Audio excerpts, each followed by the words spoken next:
NSE Producciones presenta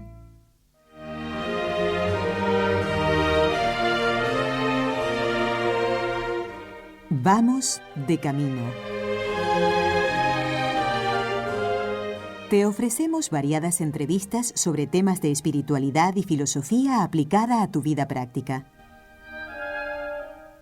Como discípulos de Jesús, vamos de camino.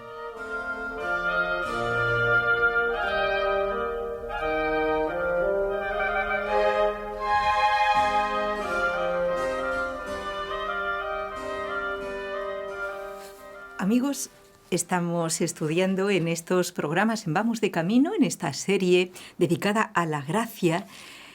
Yo creo que es uno de los tratados de nuestra Santa Fe Católica que nos hace más bien, porque ciertamente nos estimula a desear la gracia de Dios, a pedirla y también a saber con gran confianza todo el bien que podemos hacer con ella. Sin ella, ciertamente, prácticamente nada, como nos dice la Escritura, pero con la gracia, como nos dice el mismo Santo Tomás, la gracia actual dice que sana el alma, le hace querer el bien, le ayuda a realizarlo eficazmente, le da la perseverancia en él, le hace llegar a la gloria. Sin embargo, ¿cómo funciona la gracia en relación con nuestra libertad? Este es un tema que siempre se lo han planteado los teólogos, es apasionante, cómo Dios respeta nuestra libertad y a la vez nos ayuda a ser libres. Es algo muy bonito que el doctor Eudaldo Forment nos está ayudando a esclarecer, a ir profundizando, a ir descubriendo. Y yo creo que con efectos muy positivos para nuestra alma, doctor Forment. Yo le digo, yo cada vez que usted nos habla de este tema de la gracia, pues sobre todo con estos fundamentos, ¿no?, de la doctrina de la Iglesia, pues nos alegra profundamente, porque comprobamos que no estamos solos en esta lucha de la vida para hacer frente a dificultades, a peligros, a nuestra propia pequeñez, ¿verdad? Bienvenido, sí, doctor Forment. Ay, gracias, muy amable. Sí, tiene usted mucha razón. No estamos solos, aunque a veces nos empeñemos en estar solos. Y el problema es que nos falta humildad. El tema de la gracia, aunque no lo parezca, tiene que ver con la humildad.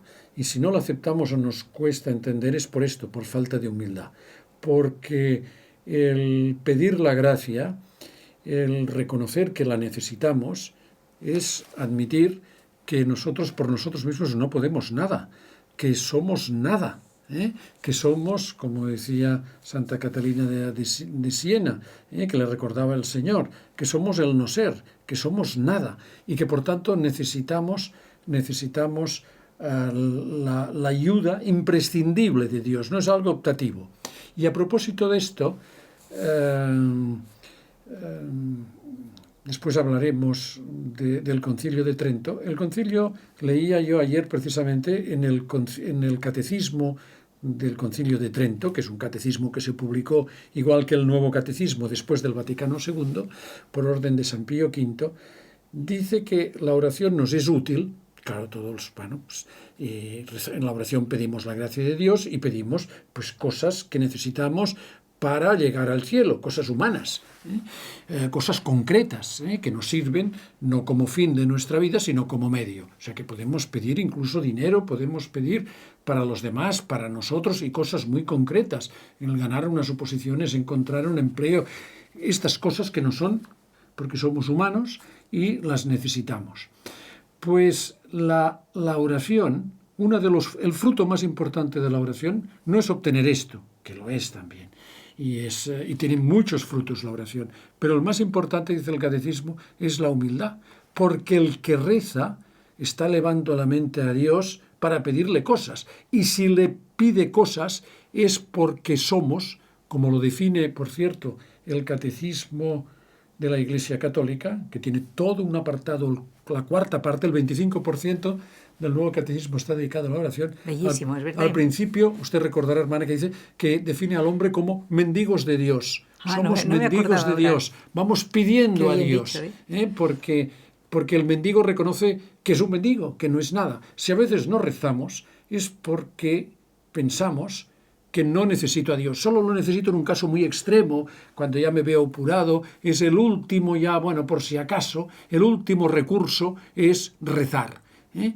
Y esto es una falta de humildad. Esto es creernos que somos algo. Es pedir a Dios desde una determinada altura, como si fuera un complemento.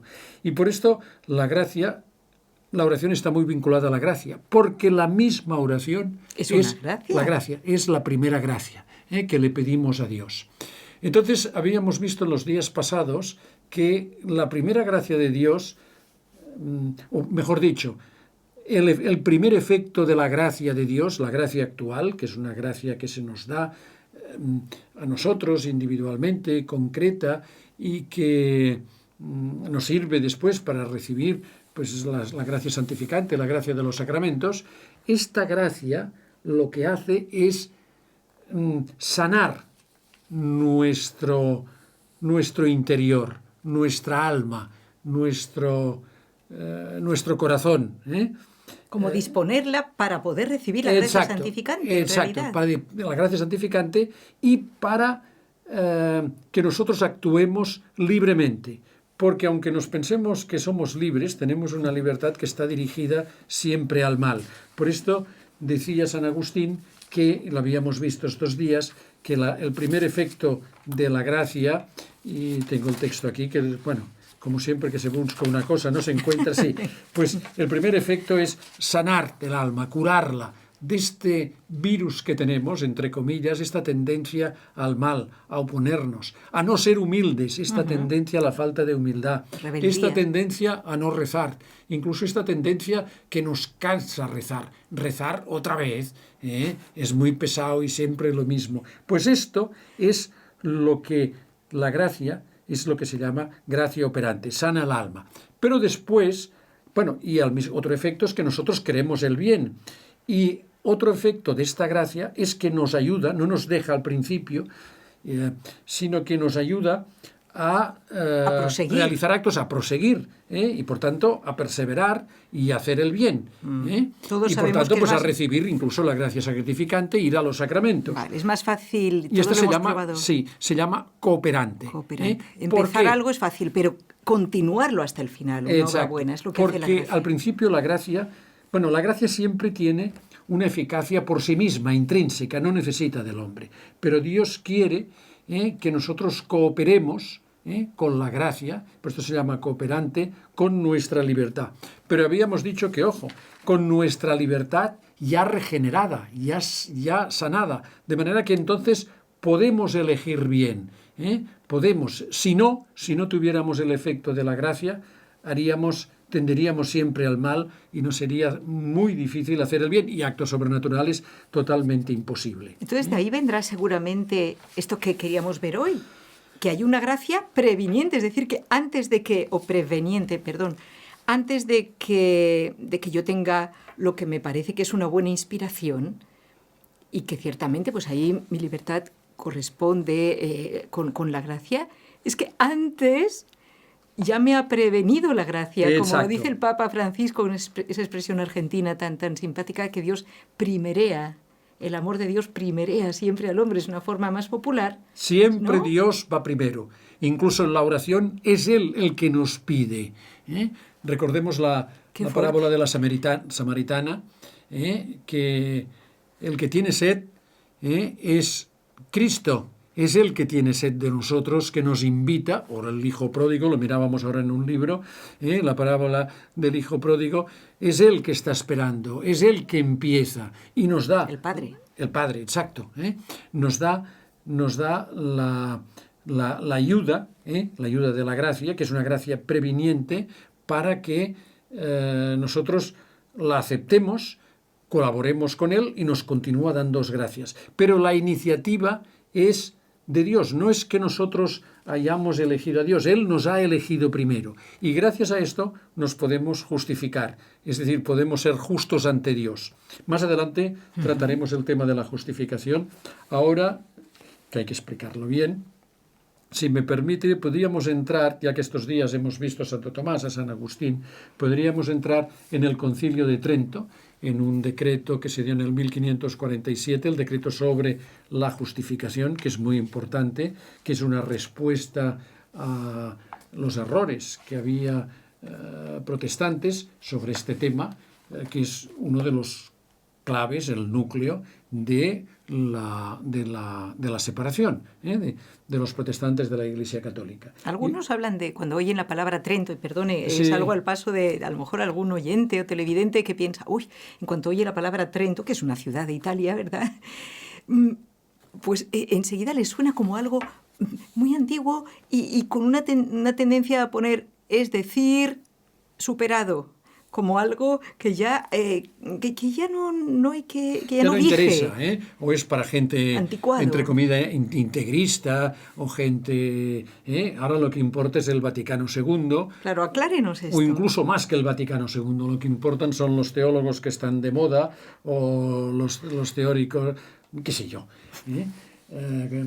Vamos a ver, la Iglesia, el magisterio de la Iglesia... No se aleje del micrófono, por favor. El magisterio de la Iglesia parte de la Sagrada Escritura, o sea, la palabra de Dios, que no cambia, que está allí, de la tradición de la Iglesia, de lo que siempre se ha ido enseñando en la Iglesia, y que parte de la tradición apostólica, de lo que enseñaron los apóstoles y que no se escribió, y de todos los documentos anteriores del magisterio, de manera que ninguno queda clausurado, ningún concilio queda clausurado, ni el concilio de Calcedonia, ni el concilio de Éfeso, ni el concilio de Trento, ni el Vaticano I. Como que no caducan. Diríamos. No caducan, sino que cada concilio lo que hace, incluso cada documento del Papa, es desarrollar la doctrina de la Iglesia, que es riquísima porque es una doctrina que se apoya en Dios y por tanto, de él se puede sacar muchísimas cosas, cosas viejas y cosas también nuevas, que son adecuadas para los problemas nuevos que va presentando el mundo. El mundo sí que va cambiando. Y la Iglesia Católica es para siempre, para el mundo del siglo XVI como para el mundo del siglo XXI. Y lo que hace la Iglesia no es nunca clausurar lo anterior. Ni contradecirlo. No, nunca, no hay contradicción, porque la Iglesia no es la doctrina propia de la Iglesia, es la doctrina de Dios, es la doctrina de Cristo.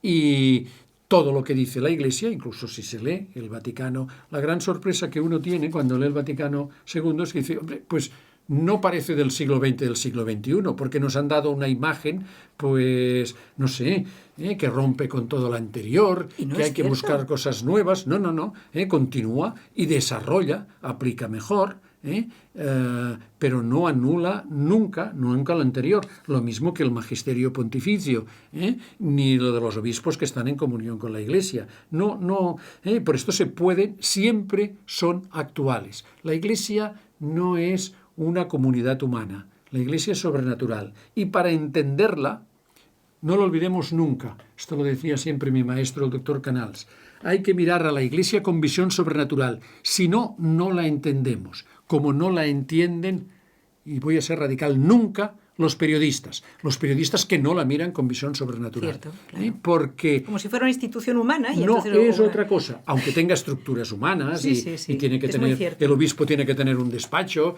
y tiene que tener, qué sé yo, un secretario, como tiene pues en una empresa, pero no es una empresa, es otra cosa, es sobrenatural. Y si no se la mira en esta visión, no se entiende nada. De manera que no hay ningún concilio caducado, todos son actuales y todos se van edificando, se va edificando uno encima de otro. Y vendrá otro concilio, probablemente, cuando Dios quiera, y si no se acaba la historia, también cuando Dios quiera, y ampliará, dirá más cosas, pero no anulará nada de lo anterior. Nunca se anula nada. Y si alguien anulara a alguien, un obispo, un cura, no tiene valor. Aquello es nulo, no sirve absolutamente para nada.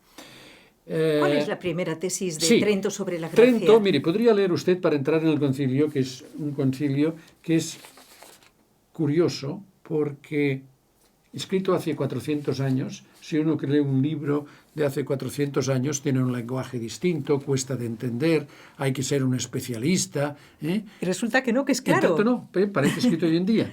Mire, pues en el decreto de la justificación, bueno, si quiere leer lo que... sí, este pasaje... dice, el concilio declara además que el principio de la justificación en los adultos debe tomarse de la gracia divina, preveniente por medio de Jesucristo. Lo que hemos dicho es una gracia previniente. Gracia de Dios utiliza incluso la misma expresión de Santo Tomás, previniente. Esto es... Por medio de Jesucristo, porque toda la gracia siempre viene por Jesucristo. Claro. Esto es, de su llamamiento por el que son llamados sin mérito ninguno suyo.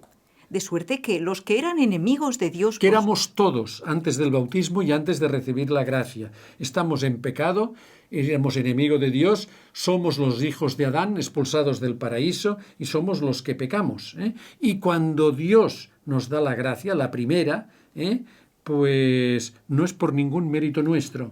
Está claro.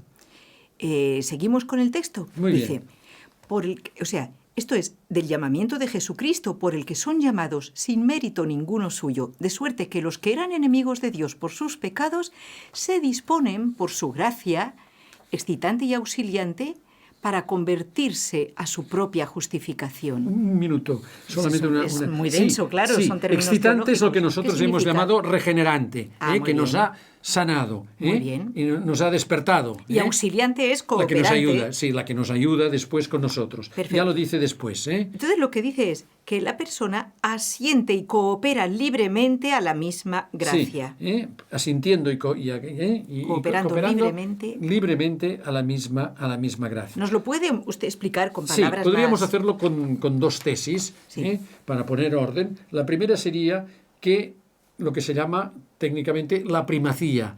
O sea, ¿qué expresión ha utilizado usted del Papa? La primera, que hay que ser... preveniente. Sí, hay que ser... O sea, que Dios es el primero. Primerea. Primerea, exacto. Sí. Es la primerea la gracia, la primacía de la gracia. La gracia es previniente. Es decir, que no se da por méritos propios o nosotros tenemos que colaborar. Ellos decían, algunos teólogos equivocados, ya después de Trento, que bueno, antes ya de Trento, con los protestantes, bueno, los protestantes no, algunos autores que no eran protestantes, que la gracia solo es eficaz, tiene una eficacia extrínseca. Para que sea eficaz necesita nuestro auxilio. Si no le doy yo, aunque sea muy poquito, la gracia no actúa, está parada. No, la gracia tiene una eficacia intrínseca por sí misma, sin mérito alguno y por nada, empieza. Y entonces, la gracia, esta sería la primera tesis. Una segunda es que también es necesario que después, una vez yo ya tengo la gracia, coopere. ¿Con qué? Con la libertad del hombre, porque la gracia no destruye, no anula nada de lo natural y por tanto no elimina la naturaleza. Esta tendencia que tienen sobre todo los políticos o los sistemas ideológicos, las ideologías, que para hacer el bien del hombre, que no dudo, para buscar su bien, anulo la libertad.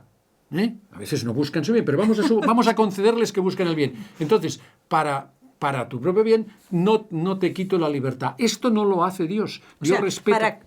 Para que yo viva mejor, para que tenga riqueza, pues yo les quito la libertad. Por ejemplo, me parece que era Stalin, que le dijeron la libertad y dijo, ¿la libertad para qué?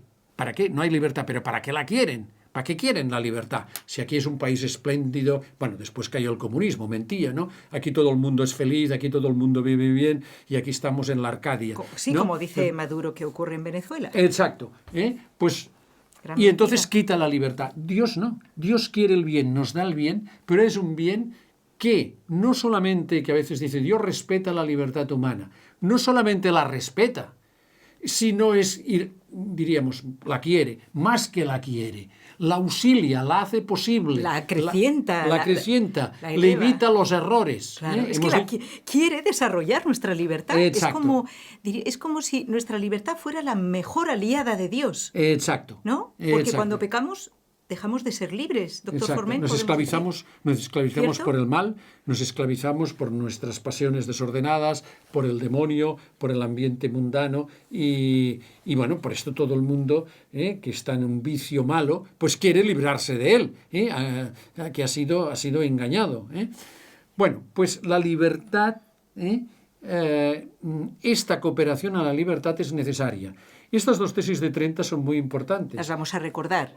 Sí, la primacía de la gracia, primero es la gracia, y que la gracia sana al hombre y sana a la misma libertad, y la segunda es que se necesita, la gracia hace que, porque ella ha querido, que para las obras buenas, para perseverar, el hombre coopere con su misma libertad. Vamos a continuar leyendo un texto de Trento y después quiero leer un texto de San Ignacio de Loyola, de los ejercicios, que dice lo mismo. Muy bien. Probablemente fue, sí, porque los ejercicios fueron aprobados en el 1580, 40 y pico, por la Iglesia, pero bueno, existían de antes. O sea que se puede decir que lo que vamos a leer antes de la aprobación, pues que estaba escrito ya y enseñado por San Ignacio. Vamos a leer Trento y que dice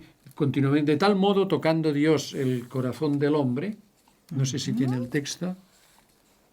Vamos a ver dónde esté, lo leeremos con mucho gusto. Sí, aquí. Su copia, perfecto. De tal modo que tocando Dios el corazón del hombre por la iluminación del Espíritu Santo. Perdón, corazón en el sentido bíblico, esto es una influencia romántica. Entendemos por corazón el lugar del asiento de los sentimientos. Pero es mucho más, ¿verdad? Es el núcleo. De el la corazón voluntad, para la Biblia de es todo. nuestro yo. Allí es Exacto. donde decidimos lo que está bien, lo que está Muy mal. bien. Es donde yo reflexiono desde mí mismo. Es el núcleo, es el corazón. No es... Ya digo, el término No es corazón solo hoy en día se entiende sentimientos. los sentimientos como algo incluso opuesto a la razón, como se entiende hoy en día, o como entendían algunos en la media, que el corazón era la valentía. Un hombre de mucho corazón era muy valiente. Ricardo Corazón de León, pensemos, ¿no? Sí, sí, sí. No, el corazón en el sentido bíblico es el núcleo. O sea, no es lo profundo, mi propio yo. Donde tomo las decisiones. Exacto. De tal modo que tocando Dios el corazón del hombre por la iluminación del Espíritu Santo, ni el mismo hombre deja absolutamente de obrar alguna cosa al recibir aquella inspiración, puesto que puede también desecharla. Exacto, quiero decir que es libre, porque incluso cuando la recibe el hombre puede rechazarla. O sea, Lo la libertad sabemos por se siempre experiencia. presenta. Exacto. ¿Cuántas veces tenemos una inspiración? Mira, podría ir a misa hoy. Bueno, también puedo no ir. Exacto. Ni puede, sin embargo, moverse sin la gracia divina hacia la justificación delante de Dios por sola su libre voluntad. Por lo cual, cuando se dice en las Sagradas Escrituras, el libro de Zacarías, capítulo 1, convertíos a mí y yo me volveré a vosotros, se nos advierte nuestra libertad. Y cuando respondemos, conviértenos a ti, Señor, y seremos convertidos, Lamentaciones 5:21, confesamos que somos prevenidos por la gracia de Dios. Mire, este texto es tan denso. Claro, esto los teólogos de Trento estuvieron estudiando muy a fondo. Comprendo que lo estamos leyendo demasiado rápido. Usted nos lo puede... Sí, mire, los dos textos tienen usted toda la razón. El segundo es lo primero. Hemos llamado la gracia preveniente. Porque aquí nos demuestra además que el concilio lo que dice se está basando en la Escritura. Eso la Iglesia siempre se basa en la palabra de Dios. Conviértenos a ti, Señor, y seremos convertidos. O sea, primero tú conviérteme a mí. Le pedimos, conviérteme, Señor, y seremos convertidos. Exacto. Y cuando dice, convertíos a mí, y yo me volveré a vosotros, una vez convertidos, nosotros colaboramos con Él, nos convertimos a Él, y Él continúa ayudándonos, continúa dándonos la gracia. Pero si Él cuando continúa dándonos la gracia, si ve que nosotros respondemos. Exacto. Si yo ya me cierro y digo, no lo quiero, Dios me deja mi libertad. Respeta mi libertad. Respeta mi libertad. Quiere esta libertad. Soy yo el que decido. Bueno, vamos a ver, quizá quedará más claro. Minutito que nos queda. Sí, pues vamos a ver a San Ignacio, que dice lo siguiente. Para resumirlo, es la regla 14 de los ejercicios, del texto de los ejercicios, que dice lo siguiente. Lo vamos a leer y nos Estos sirve dos ya de trozos, un resumen. aperitivo para el próximo programa. Dado, esto es castellano antiguo de San Ignacio, dado que sea mucha verdad que ninguno se puede salvar sin ser predestinado y sin tener fe y gracia, es mucho de advertir en el modo de hablar y comunicar de todas ellas.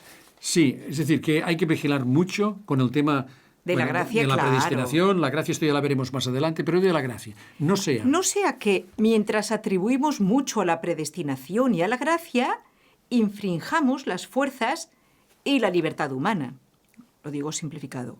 O mientras exaltamos excesivamente las fuerzas del libre albedrío, deroguemos la gracia de Jesucristo. Claro, exacto. Es el equilibrio de la verdad. O no me tengo que pasar ni por un lado ni por por otro. otro. O sea, como hacían, por ejemplo, los luteranos, que insistían mucho en la gracia de Dios y decían que la libertad humana no estaba regenerada, y bueno, y otros que pueden decir, como algunos en la misma Compañía de Jesús, algunos olvidaron este texto, que todo es fruto de la voluntad humana y la gracia es como una guindilla, como algo al final que viene. Son las dos cosas. Quizá una última cosa lo podemos ver el último Vamos día. A ver, el control dice, nos van a advertir. Al hablar de los test binarios... Será la última frase. Sí, aquí exacto. será pedir gracia para elegir lo que más a gloria de su divina majestad y salud de mi ánima sea. Es decir, tenemos que elegir lo bueno. La libertad no quiere decir que tenga una libertad. Claro que la tengo. No pero fiarme de que yo voy a elegir exacto, bien. Pedir sino que la además gracia pedirlo. De elegir bien. Doctor Forment, gracias. Gracias a usted. Estaremos con ustedes próximamente. Como ven, no nos falta deseo de comunicar esta doctrina maravillosa de la Iglesia que vale la pena meditarla. Hasta muy pronto. Gracias también a Raúl García, muy paciente desde el control.